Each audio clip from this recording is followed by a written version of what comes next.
Hi everyone, my name is Leka Shupek and I am the North Carolina State Director for All in the Line. And I'm here today to talk to you about what's going on with the congressional maps in Wake County.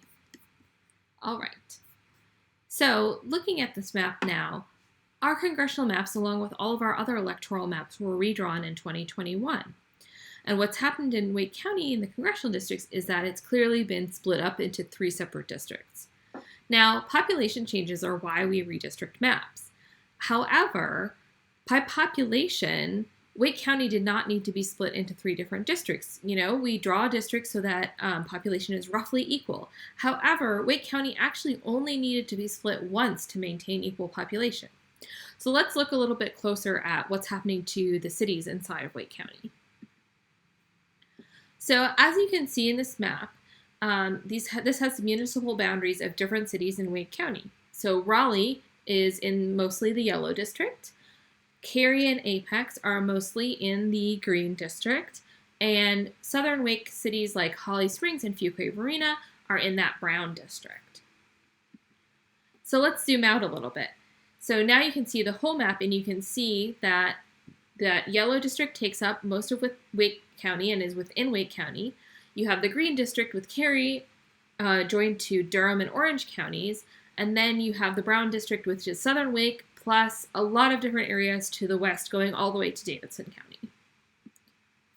Taking a closer look at the green district, we can see Cary and Apex being tied together with Durham and Orange counties, Orange County being where Chapel Hill is. So what's happening here? Well, expert analysis tells us that the congressional map overall has 10 Republican-leaning districts and 4 Democratic-leaning districts. And how do you get an outcome like that when you have a state that votes statewide about 50-50 in statewide elections? Well, one of the ways that you do that is by packing Democratic voters into as few districts as possible. And so experts say that this is one of the districts that does that basically takes a bunch of Democratic-leaning voters from Durham and Orange counties and unites them with those Democratic-leaning voters in Cary to create a packed district. Next, you have this brown district, which takes the booming suburbs of southern Wake and pulls them into a district that sticks together a lot of places that are really different from each other. So you have Holly Springs, Fuquay-Varina from southern Wake. You also have eastern Guilford with parts of Greensboro and Alamance counties, so that's sort of more of a triad area. But then you also have really rural counties like Randolph and Davidson in this district. And there has to be one representative to represent this whole weird district.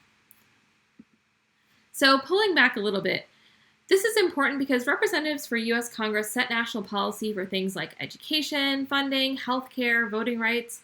They also provide constituent services by helping their people get things that they need from federal agencies. With Wake being pulled apart into 3 different districts, the people of Wake County are less likely to have their voices heard by representatives.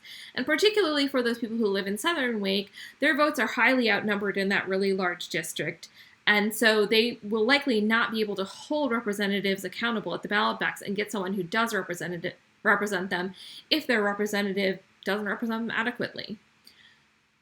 All right, so if you learned something from this video, please share it with, say, 3 other people in your county. And if you want to keep up to date with what you can do to fight for fair maps and against gerrymandered maps like this, please sign up for our weekly newsletter at the link in the description below. Hopefully I'll see you all soon.